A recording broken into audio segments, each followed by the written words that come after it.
என்னுடைய செய்தியும் அதுதான். கிறிஸ்துவை குறித்து நீங்கள் என்ன நினைக்கிறீர்கள்? ஒருவேளை நம்முடைய நண்பர்களை குறித்து என்ன நினைக்கிறீர்கள் என்று சொன்னால், நம்முடைய நண்பர்களை நாம் சொல்லலாம். ஒருவேளை அரசியல் தலைவர்களை குறித்து, அவரை குறித்து இவரை குறித்து என்ன நினைக்கிறீர்கள் என்று சொன்னால், அவர்களை பற்றி நமக்கு தெரிந்ததை சொல்லலாம். ஒருவேளை நம்முடைய குடும்பத்தினர்களை குறித்து என்ன நினைக்கிறீர்கள் என்று சொன்னால், அவர்களை குறித்து சொல்லலாம். ஒருவேளை நம்முடைய ரொம்பவும் நெருங்கின பக்தர்களை குறித்து என்ன நினைக்கிறீர்கள் என்று சொன்னால் சொல்லலாம். ஆனால் இங்கே கேட்கக்கூடிய கேள்வி, கிறிஸ்துவை குறித்து நீங்கள் என்ன நினைக்கிறீர்கள்? யாரிடத்தில் கேட்கிறார்? என்ன நடக்கிறது என்று பாருங்கள். அங்கே பிரியமானவர்களே, ஆயிரம் ஆண்டு காலமாக இதை குறித்து சொல்லிக்கொண்டே இருக்கிறார்கள். கிட்டத்தட்ட 2000 ஆண்டு காலமாக இதை சொல்லுகிறார்கள். 2000 ஆண்டு காலத்துக்கு முன்னமே தீர்க்கதரிசிகளுடைய காலத்தில், ராஜாக்களுடைய காலத்தில், பூர்வ காலங்களிலேயும் இந்த கேள்விகள் இருந்திருக்கிறது. ஆனால் தேவன் நமக்கு ஒரு அருமையான ஒரு பகுதியை காட்டுகிறார். கிறிஸ்துவை குறித்து நீங்கள் என்ன நினைக்கிறீர்கள் என்று சொல்லி. ஆகையினாலே நான் இப்பொழுது கிறிஸ்தவர்களை கூப்பிட்டு கேட்கவில்லை, நீங்கள் அவரை குறித்து என்ன நினைக்கிறீர்கள் என்று. அங்கே ஆண்டவர் யாரை கூப்பிட்டு கேட்டார்? பரிசேயர்களை கூப்பிட்டு கேட்கிறார். பரிசேயர்கள் என்றால் உங்களுக்கு தெரியும், நல்லா கவனியுங்கள். பரிசேயர் என்றால் யூத மதவாதிகள். யூத மதவாதிகளிலே ஒரு குரூப் சதுசேயர்கள் இருந்தார்கள், ஒரு குரூப் பரிசேயர்கள் இருந்தார்கள். இந்த பரிசேயர்கள் என்பவர்கள் மதத்தை நம்புகிறவர்கள், கடவுளை நம்புகிறவர்கள், கடவுள் வழிபாட்டை நம்புகிறவர்கள், தேவதூதர்கள் இருக்கிறார்கள் என்று நம்புகிறவர்கள், மரணம் வரும் என்று நம்புகிறவர்கள், உயிர்த்தெழுதல் வரும் என்று நம்புகிறவர்கள். இதையெல்லாம் நம்புகிறவர்கள் தான் ஒரு கூட்ட மக்கள், பரிசேயர்கள். சதுசேயர்கள் என்று சொன்னால் யார் தெரியுமா? அவர்கள் கடவுளை நம்புவதில்லை, உயிர்த்தெழுதலை நம்புவதில்லை, எந்த தெய்வ வழிபாட்டையும் நம்புவதில்லை, தேவதூதர்களையும் நம்புவதில்லை, எந்த நம்பிக்கையும் இல்லாதவர்கள் தான் யார்? சதுசேயர்கள். ஆனால் இவர்களை கேட்ட பொழுது அங்கே என்ன சொல்லுகிறார் தெரியுமா? நீங்கள் அதை தொடர்ந்து படியுங்கள். அவர் யாருடைய குமாரன் என்று கேட்டார். அவர் தாவீதின் குமாரன் என்றார்கள். சரி, அதுக்கப்புறம் அவங்க என்ன சொன்னாங்கன்னா, அவர் என்ன சொன்னார்னா, நீங்கள் என்னை தாவீதின் என்னன்னு சொல்லலை. அவர் மறைமுகமாக கேட்குறார், நீங்கள் கிறிஸ்துவை குறித்து என்ன சொல்லுகிறீர்கள்னு. அப்போ அவர் சொல்கிறாரு, தாவீது சொல்லி இருக்கிறான், நீர் உம்முடைய குமாரனை எல்லா உலகத்தில் எல்லாத்தையும் பாதபடி ஆக்கி போடும் வரைக்கும் அவரை எங்கே உட்கார வைப்பீர்? வலது பார்சத்தில் உட்கார வைப்பீர்னு சொல்லியிருக்கிறாரே.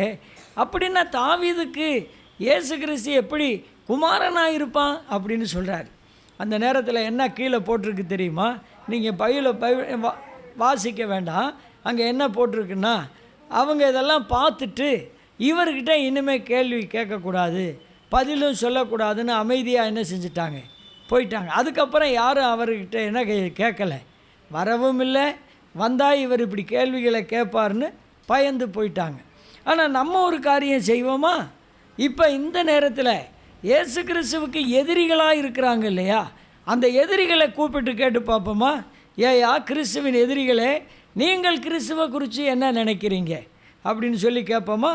கேட்கலாம். படிங்க பைபிளில் மத்தேயு 22 அதிகாரம் 41வது வாக்கியம். அதே பரிசேயரை தான் திரும்ப கூப்பிடுறார். பரிசேயர் கூடியிருக்கையில் இயேசு அவர்களை நோக்கி என்ன நினைக்கிறீர்கள்?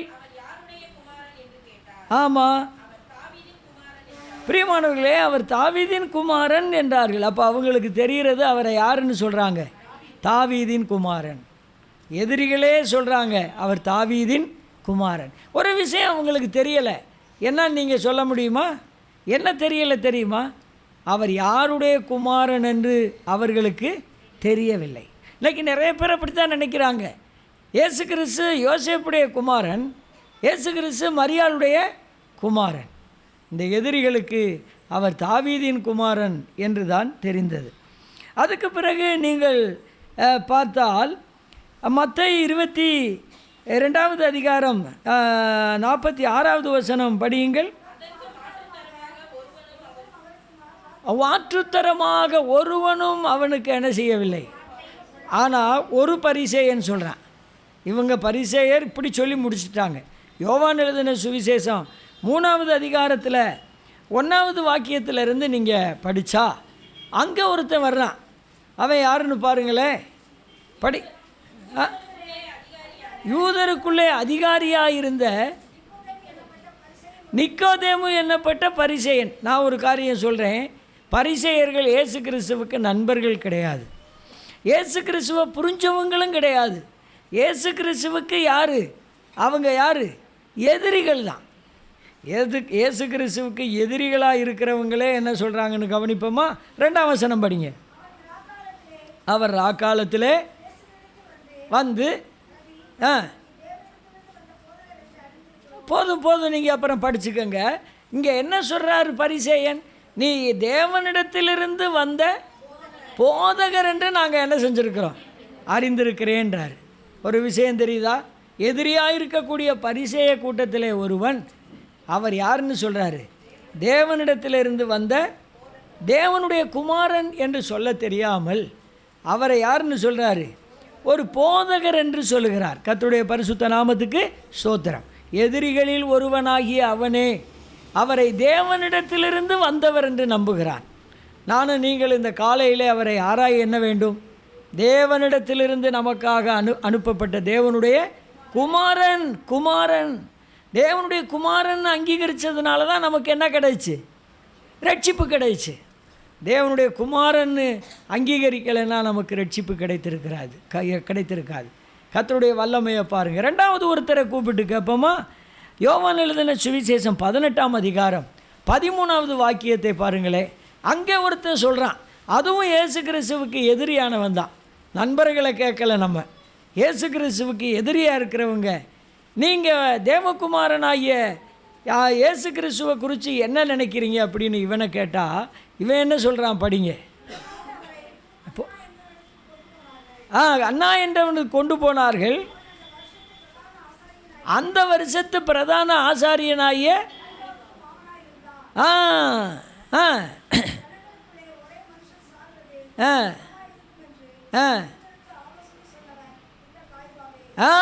யார் தெரியுமா? காய்பா இயேசு கிறிஸ்துவுக்கு யார்?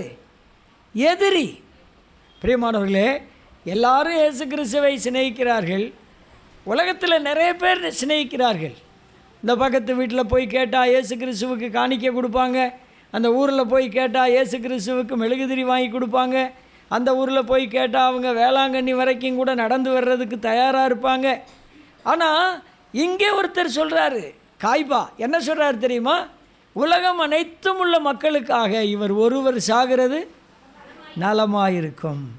பார்த்தீங்களா? ஒன்று தெரியுதா இப்போ உங்களுக்கு? எதிரியே சொல்கிறான், உலகத்தில் இருக்கிற அனைத்து மக்களுடைய பாவ நிவர்த்திக்காக இந்த ஒருவர் மரிக்கிறது என்னவா இருக்கும்? இயேசு கிறிஸ்துவை குறித்து என்ன நினைக்கிறீர்கள் என்று சொல்லும்போது அவருடைய எதிரிகளில் ஒருவனாகிய பரிசேயன் சொன்னான், இவர் தேவனிடத்திலிருந்து இறங்கி வந்தவர் என்று.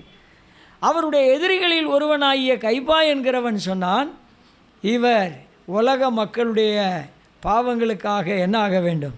சாக வேண்டும் என்று சொன்னான். பிரியமானவர்களே, இவன் இயேசு கிறிஸ்துவினுடைய நண்பன் இல்லை. இப்படியெல்லாம் சொன்னார்கள். அவருக்கு எதிரியாக இருந்தவன் சீசர்களில் ஒருவன். யார் அவன்? யூதாஸ். மத்தேயு 27ஆம் அதிகாரத்தை நீங்கள் எடுத்துக்கொள்ளுங்க. அந்த யூதாஸ் 30 வெள்ளிக்காசுக்காக தன்னுடைய தன்னுடைய இரட்சகராகிய அல்லது ஆண்டவராகிய அல்லது எஜமானாகிய இயேசு கிறிஸ்துவை என்ன செய்கிறான்? காட்டி கொடுக்குறான். காட்டி கொடுத்து தூக்குள்ள தொங்கி வயிறு வெடித்து செத்து போனவன். அவன் என்ன சாட்சி சொல்லிட்டு சாகிறான்? மத்தேயு 27:3 படிங்க. யூதாஸ் கண்டு மனஸ்தாபப்பட்டு அந்த 30 வெள்ளிக்காசை அந்த பிரதான ஆசாரியனிடத்துக்கு, அந்த மத தலைவர்களிடத்துக்கே எரிந்து விட்டு குற்றமில்லாத இரத்தத்தை என்ன செய்தேன்? அவருக்கு எதிரியாக வந்த யூதாஸே என்ன சொல்கிறான் தெரியுமா? அவர் என்ன இரத்தம்? குற்றமில்லாத இரத்தம். இங்கே உட்கார்ந்துருக்கிற நம்ம எல்லாரும், நம்ம 5 விரல் உள்பட கையை நெஞ்சில் வச்சு சொன்னால் நம்ம எல்லாரும் யார்? குற்றமுள்ளவர்கள். பிரியமானவர்களே, எதிரிகள் சொல்லுகிற வார்த்தையை தான் இப்போ கேட்டுக்கொண்டிருக்கிறோம். உங்களுடைய பாவ குற்றம் தீர்க்க, உங்களுடைய சாப குற்றம் நீங்க இயேசு கிறிஸ்துவை உள்ளத்தில் ஏற்றுக்கொள்ளுங்கள். ஆகையினால தான் மனுஷகுமாரனை குறித்து நீங்கள் என்ன நினைக்கிறீர்கள் என்கிற கேள்விக்கு இவர்களெல்லாம் பதில் சொல்லிக்கொண்டே இருக்கிறார்கள். அது மட்டுமல்ல, இன்னொரு எதிரியை கூப்பிட்டு கேட்கலாமா? பாருங்கள், அவரோடு கூட சிலுவையில் அறையப்பட்டவர்களில் ஒருவன். லூக்கா 23வது அதிகாரம் 41வது வாக்கியத்திலே அவன் ஒரு விஷயத்தை சொல்லுகிறான். பாருங்கள், திருடர்களில் ஒருவன் இயேசு கிறிஸ்துவை சிலுவையில் அடிக்கும்போது 2 திருடர்களை 2 பக்கம் அடித்தார்கள். அந்த திருடர்களில் ஒருவன் என்ன சொல்லுகிறான்? படியுங்கள். 41. நாமோ நியாயப்படி தண்டிக்கப்படுகிறோம், நான் செஞ்ச பாவங்களுக்கு தக்க தண்டனை அடைகிறோம், இவரோ தகாத ஒன்றையுமே செய்யவில்லை. நம்ம நினச்சிக்கிட்டு இருக்கிறோம், நம்ம எவ்வளோ கஷ்டப்பட்டு காலையில் எந்திரிச்சு குளித்து தெளிவி வீடு கூட்டி வாசல் கூட்டி தொடச்சிட்டு இவ்வளோ அக்கறையாக இந்த நேரத்திலையாவது வந்தோமே அப்படின்னு நினச்சிக்கிட்டு இருக்கிறோம். கடவுள் அதை திருப்தியாக ஏற்றுக்கிறாருன்னு நீங்கள் நினைக்காதீங்க. பிரியமானவர்களே, நம்முடைய நீதியை அவர் ஏற்றுக்கிறது இல்லை. நாம் நியாயப்படி செய்கிறது நியாயமானு பாருங்கள். கடவுளை தொழுது கொள்வதற்கு, கர்த்தருடைய பந்திக்கு, கர்த்தருடைய திருவிருந்துக்கு நம்ம நியாயமான நேரத்தில் வர்றோமா? இதை நல்லா யோசித்து முடிவெடுங்க. நாங்கள்லாம் காலையில் இந்த ஆராதனைக்கு வர்றதுக்கு 4:30க்கு எந்திரிச்சோம். 4:30க்கு எந்திரிச்சு இந்த 9 மணி முடியும் வர வீட்டில் இருக்கிற குடும்பத்தோடு ஒவ்வொரு வேலையும் செய்து தான் ஆயத்தப்படுறோம். நம்ம ஆயத்தப்படுத்தி வரணும், ஆயத்தப்பட்டு வரணும். இயேசு கிறிஸ்து கல்லறை குழியில் வச்சுருக்கிறாங்க. அந்த பெண்களெல்லாம் என்ன பண்ணிக்கிட்டு வர்றாங்க? ஆயத்தப்படுத்திக்கிட்டு வர்றாங்க. வந்தாங்களே, கொண்டு வந்த தைலத்தை பூச முடிஞ்சா? பூச முடியலை. நீங்கள் அதுபோல் வர்றீங்களே, உங்களுடைய தோத்திர பலி அவருக்கு பிரியமாக ஏற்றுக்கொள்ள முடியும்னு நினைக்கிறீங்களா? யாருடைய பலியை கர்த்தர் ஏற்றுக்கொள்வார்னு உங்கள் சிந்தைக்கே விட்டு விடுறேன். பிரியமானவர்களே, நம்ம அவருக்கு கொடுக்குற அந்த பெரிய கிருபையை நினச்சி, நம்ம அவருடைய பாதத்தில் பணிந்து கொள்ளுதலை நினச்சி அவரை மகிமைப்படுத்தி தொழுது கொள்ள கடமைப்பட்டிருக்கிறோம். கர்த்தருடைய பரிசுத்த நாமத்துக்கு ஸ்தோத்திரம். அந்த எதிரிகளில் ஒருவனாகிய திருடர்களில் ஒருவன் என்ன சொல்லுகிறான்? நம்ம செஞ்ச தப்புக்கேற்ற தண்டனையை வாங்கிக்கிறோம், இவரோ தகாதது ஒன்றையும் செய்யவில்லை. பார்த்தீங்களா? எத்தனை பேர் எதிரிகளாக இருக்கிறவங்க இப்படி பதில் சொல்லலாம்? நீங்கள் இயேசு கிறிஸ்துவை குறித்து என்ன நினைக்கிறீங்க? இன்னொருத்தரை கூப்பிட்டு கேட்கமா? பிசாசை கூப்பிட்டு கேட்போமா என்ன சொல்கிறான்னு? அவன் என்ன சொல்கிறான் பாருங்கள். நண்பர்களே அல்ல, அந்த பிசாசு சொல்கிற காரியத்தை பாருங்கள். மார்க் எழுதின சுவிசேஷம் 5வது அதிகாரம் 7வது வாக்கியத்தை படிங்க. சாப பிசாசு, சத்ருவாகிய பிசாசு இயேசுவை பார்த்து அந்த பிசாசு என்ன சொல்லுது? இயேசுவே உன்னதமான தேவனுடைய குமாரனே, எனக்கும் உமக்கும் என்ன? அப்போ அந்த பிசாசு என்ன சொல்லுது? அவரை இயேசுவே உன்னதமான தேவனுடைய குமார், அவர் தேவனுடைய குமாரன்னு பிசாசுக்கு தெரிஞ்சிருக்கு. ஆனால் யாருக்கு தெரியலை? நம்மளை மாதிரி மக்களுக்கு தெரியலை. பார்த்தீங்களா? எத்தனை விதமான நிலையில் நம்ம கேட்டோம். இப்போ அவருடைய எதிரிகளை யாராவது ஒரு தவறான சாட்சி சொன்னாங்களா? இல்லை. அடுத்து அவருடைய நண்பர்களை கூப்பிட்டு கேட்க போகிறோம். நண்பர்களே வாங்க, நீங்கள் சொல்லுங்கள், நீங்கள் தேவகுமாரனை குறித்து என்ன நினைக்கிறீங்க நண்பர்களே அப்படின்னு கேட்குறேன்னு வைங்க. கேட்போமா அவங்கள? யோவான் எழுதின சுவிசேஷம் 1வது அதிகாரம் 29வது வாக்கியம். அவருடைய நண்பர், முக்கியமான நண்பர் ஒருத்தர் இருக்கார். அந்த நண்பர் என்ன சொல்கிறாருன்னு பார்க்கலாமா? வாசிங்க. மறுநாளிலே யோவான் ஸ்நானகன் இயேசுவை தம்மிடத்தில் வரக்கண்டு, இதோ உலகத்தின் பாவத்தை சுமந்து தீர்க்கிற தேவ ஆட்டுக்குட்டி, ஆமேன். பார்த்தீங்களா? தேவகுமாரனை குறித்து நீங்கள் என்ன நினைக்கிறீங்க? பிரியமானவர்களே, இந்த காலையில் விசுவாசிகளாகிய நாம் என்ன நினைக்கிறோம்? எப்படி அவரை நினச்சி அவருடைய சமூகத்துக்கு வந்திருக்கிறோம்? நான் சொல்லக்கூடிய இந்த செய்தி உலக சரித்திரத்தில் முக்கியமான செய்தி. இதை மனுஷர்கள் அற்பமாக நினைக்கிறாங்க. இது யூடியூப் சேனல் வழியாக ஒருவேளை கேட்டுக்கொண்டிருக்கிறவங்களுக்கும் சேர்த்து சொல்கிறேன். இந்த மகத்துவமான செய்தி நீங்களெல்லாம் கவனிக்கிறீங்கன்னா ஒரு பெரிய பாக்கியசாலிகள். ஆகையினால இந்த செய்தி சாதாரணமான செய்தி இல்லை. ஒரே ஒரு கேள்வி இயேசு கிறிஸ்துவே கேட்குறாரு, நீங்கள் தேவகுமாரனை குறித்து என்ன நினைக்கிறீங்க அப்படின்ற ஒரு கேள்விக்கு எத்தனை பதில் பாருங்கள். இதுவரைக்கும் எதிரிகள் சொல்லிக்கிட்டு இருந்தாங்க, இப்போ நண்பர்களே ஒருவர் சொல்கிறார், இதோ உலகத்தின் பாவத்தை சுமந்து தீர்க்கிற நான் உங்களை கேட்குறேன், இங்கே இருக்கிற நீங்கள் எல்லாரும் இந்த தேவகுமாரனுடைய இரத்தத்தினால பாவம் கழுவி சுமந்து தீர்க்கப்பட்டவங்களாக இருக்கிறீங்களா, அல்லது என் பாவம் இன்னும் தீர்க்கப்படலே ஐயா அப்படின்னு நீங்கள் யாராவது நினச்சா இப்போ இந்த செய்தியை கேட்டுக்கிட்டு இருக்கும்போதே, இயேசுவே உம்முடைய இரத்தத்தால் என் பாவங்களை கழுவி என்ன உம்முடைய பிள்ளையாக ஏற்றுக்கொள்ளும்னு சொன்னீங்கன்னா இப்போவே நீங்கள் யாராவீங்க? அவருடைய பிள்ளையாவீங்க. ஆமேன். எத்தனை பேர் அந்த தீர்மானம் செய்கிறீங்க? தீர்மானம் செஞ்சுக்கங்க. அவருடைய நண்பர்களில் ஒருவனாகிய இன்னொரு ஆளை நம்ம அப்படி ஒவ்வொரு ஆளையும் கூப்பிட்டு கேட்டால், பேதுருவை கூப்பிட்டு கேட்டால் பேதுரு என்ன சொல்லுவார் தெரியுமா? அவர் சொல்லும்போது மத்தேயு 16 அதிகாரத்தில் 15-16 வசனத்தை நீங்கள் படிச்சிங்கன்னா பேதுரு எப்படி சொல்கிறார் பாருங்கள். அவருடைய நண்பர்களில் பிரதானமான நண்பர்களில் ஒருத்தர் தான் சீமோன் பேதுரு பிரதியுத்தரமாக, நீர் ஜீவனுள்ள தேவனுடைய குமாரனாகிய கிறிஸ்து என்று விசுவாசிக்கிறார். ஜீவனுள்ள தேவனுடைய குமாரனாகிய கிறிஸ்து. பிரியமானவர்களே, இயேசு கிறிஸ்து மரியாளுடைய குமாரன் இல்லை. இந்த உலகத்துக்கு வர்றதுக்கு மரியாள் ஒரு பெண்ணு தேவையாக இருந்துச்சு. அதனால் ஒரு பாக்கியவதியாக பரிசுத்தமான ஒரு பெண்ணாக அவள் இருந்ததுனால அவள் வயிற்றில் இயேசு கிறிஸ்து பிறந்தார். அவளை விட பாக்கியவதியாக பரிசுத்தவதியாக ஒருத்தரையும் அவர் பார்க்கல. பார்த்துருந்தால் அங்கே பிறந்திருப்பார். அதனால் அவர் இந்த உலகத்துக்கு வர்றதுக்கு ஒரு முக்கியமானவர். நீங்கள் கொஞ்சம் நினைங்க, நம்ம நாட்டினுடைய முதலமைச்சரோ பிரதமரோ நிலக்கோட்டைக்கு வர்றாங்கன்னு சொன்னால் வர்றாருன்னு மக்கள்லாம் காத்துக்கிட்டு இருப்பாங்க. அநேகர் கையில் மாலை இருக்குது. அவர் வர்றாரு, அவர் வந்து இறங்கிட்டார். இறங்கினோடனே மக்கள் என்ன செய்வாங்க? அந்த மாலையை கொண்டு போய் யாருக்கு போடுவாங்க? முதலமைச்சரோ பிரதமரோ வர்ற முக்கிய தலைவருக்கு என்ன செய்வாங்க?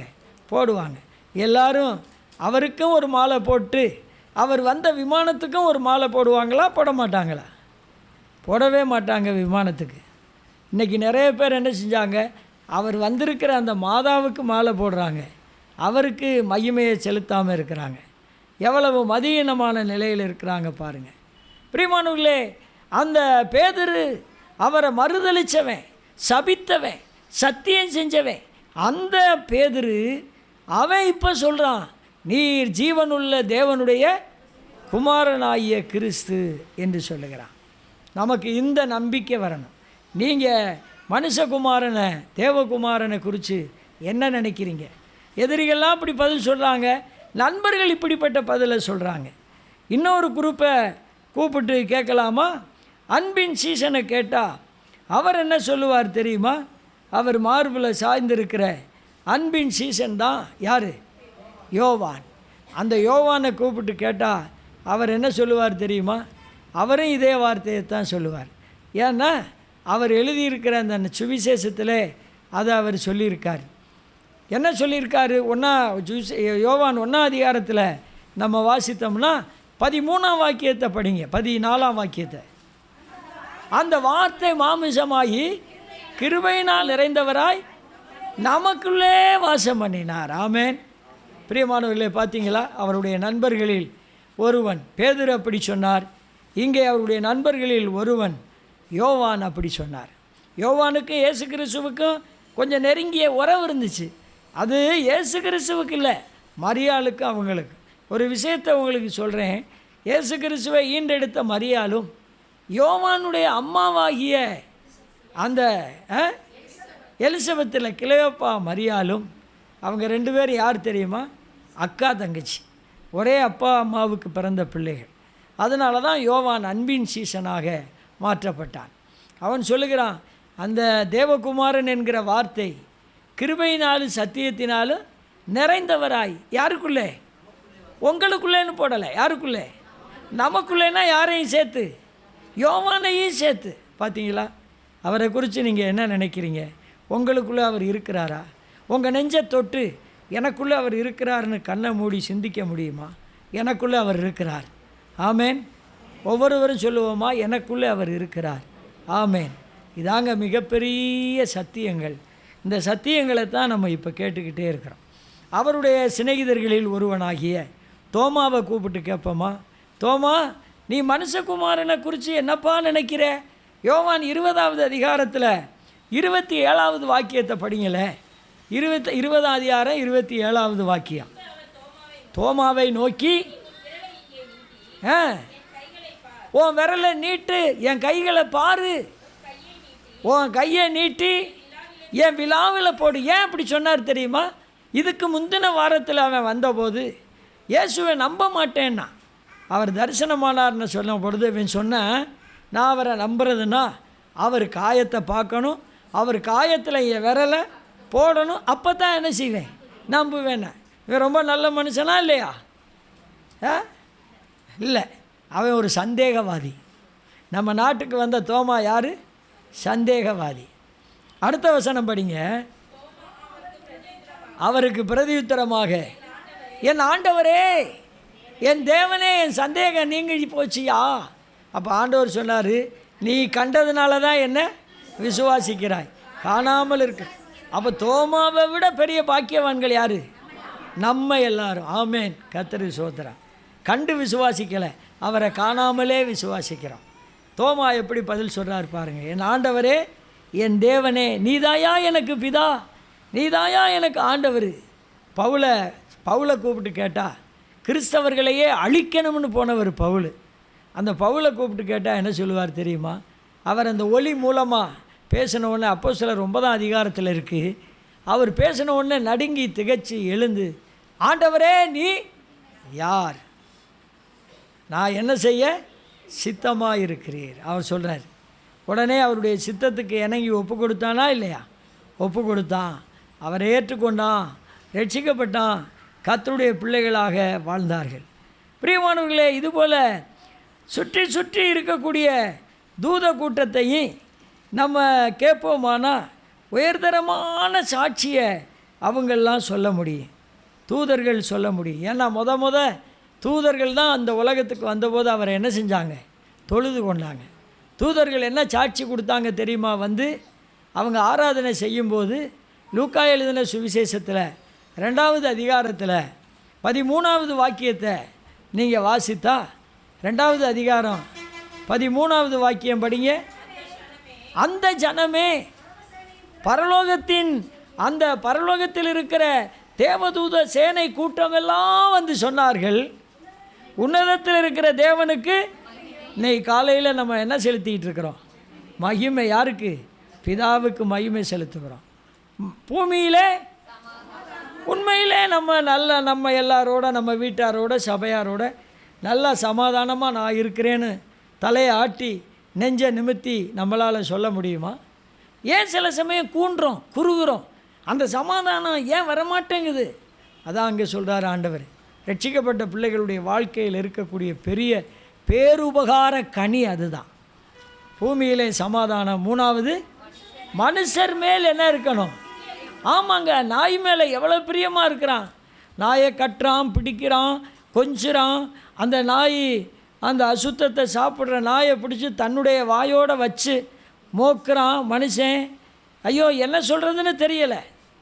நிறைய நீங்கள் பார்ப்பீங்க. அதுக்கு அவ்வளவு பிரியப்படுறான். கிளி மேலே, கோழி மேலே, நாய் மேலே. ஒருத்தர் சொன்னார், பன்றிக்குட்டி கூட குட்டியாக இருந்தால் அழகாத்தாயாக இருக்குது, முத்தம் கொடுக்கலாம் போல் இருக்குன்றார். எப்படி ஆட்களை என்ன பண்ண முடியும்? எப்படி சொல்கிறாங்க? ஆனால் மனுஷன் மேலே என்ன இல்லை? உன்னை பெற்று வளர்த்து ஆளாக்கி கொண்டு வந்த அம்மாவை அப்பாவை நீ அடித்து கொள்ளலாமா? காரி துப்பலாமா? வீட்டை விட்டு விரட்டலாமா? உன் வீட்டில் ஒட்டு தென்னையில் உறங்க விடலாமா? இதெல்லாம் நமக்கு தெரிய வேண்டாமா? நம்ம மனுஷர் மேல் எப்படி பிரியம் வச்சுருக்கிறோம்? மனுஷர் மேல் என்ன உண்டாவதாக? பிரியமானவர்களே, சிலர் மிருக குணம் உள்ளவர்களே இருக்கிறாங்க. பைபிள் அதையும் சொல்லுது. மிருக குணமுள்ள மனுஷர்கள் 4-5 இடத்துல பைபிளில் மனுஷன் மிருக குணமுள்ளவன், மிருக போல இருக்கிறவன் என்று சொல்லப்பட்டிருக்கிறது. அப்படி மிருக குணமுள்ளவங்களை விட்டு விலகத்தான் முடியுமே ஒழிய பைபிளும் அதை சொல்லுது, நீ விட்டு விலகணும். ஆனால் இங்கே மனுஷர் மேல் பிரியம் என்று சொல்லுகிறது அந்த குடிகாரன் மேலே, அந்த திருடன் மேலே, அந்த கொலைகாரன் மேலே சொல்லலை. நாம் கிறிஸ்துவுக்குள் வந்த ஒவ்வொரு விசுவாசிகளும் ஒவ்வொரு விசுவாசியோடு எப்படி இருக்கணும்? பிரியமாக இருக்கணும். பார்த்தீங்களா பிரியமானவர்களே, வேத புத்தகத்தில் நம்ம நிறைய வாசிக்க அற்புதமான காரியத்தை காண முடியும். அவர் உலகத்துக்கு ஒளியாக வந்தவர். ஆகையினால் அவரை குறித்து நீங்கள் என்ன நினைக்கிறீர்கள் என்கிற வார்த்தையினுடைய பொருள் அதுதான். வெளிப்படுத்தின விசேஷம் 11வது அதிகாரம் 17வது வாக்கியம். நான் முடிக்கிறேன், கடைசியாக படியுங்கள். 11:17. இருக்கிறவரும் இருந்தவரும் வருகிறவருமாகிய சர்வ வல்லமையுள்ள கர்த்தராகிய தேவனே, உம்மை நாங்கள் ஸ்தோத்தரிக்கிறோம். தேவரீர் உமது மல்லா வல்லமையை கொண்டு ராஜ்யபாரம் பண்ணுகிறீர்.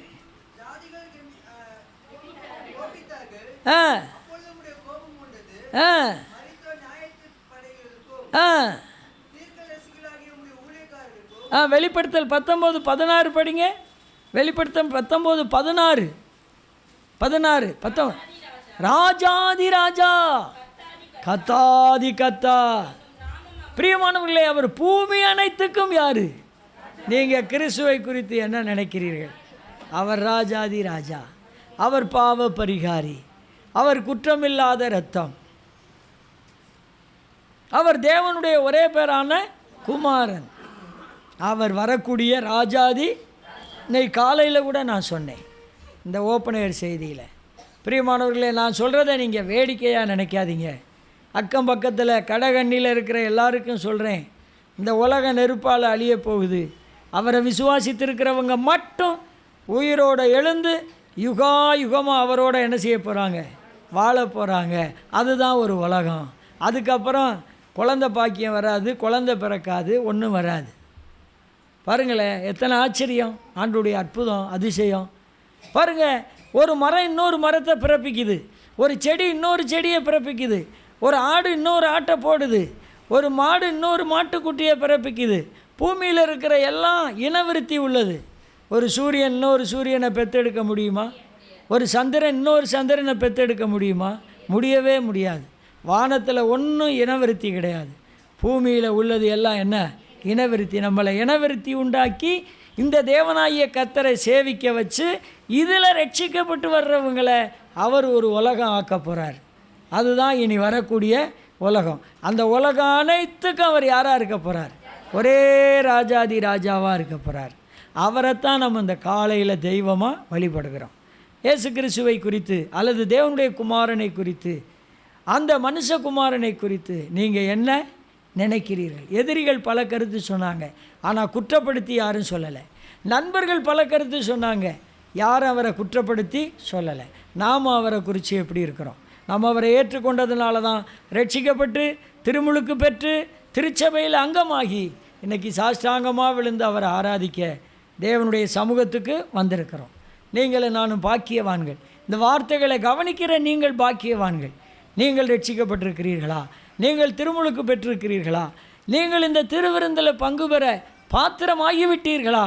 இல்லை என்று சொன்னால் இந்த செய்தியின் வழியாக உங்களை ஆண்டவருக்கு ஒப்பு கொடுத்து அவருடைய பிள்ளைகளாக ஆசீர்வதிக்கப்பட்ட சாட்சிகளாக வாழ ஆண்டவர் தாமே சகல கிருபையும் பலனும் நன்மையும் ஆசீர்வாதமும் நிறைவாய் நிறைவாய் நிறைவாய் உங்கள் அனைவருக்கும் கொடுப்பாராக. ஆமேன். கர்த்தர் இந்த வார்த்தையை ஆசீர்வதித்து கொடுத்ததுக்காக கர்த்தருக்கு ஸ்தோத்திரம். அல்லேலூயா.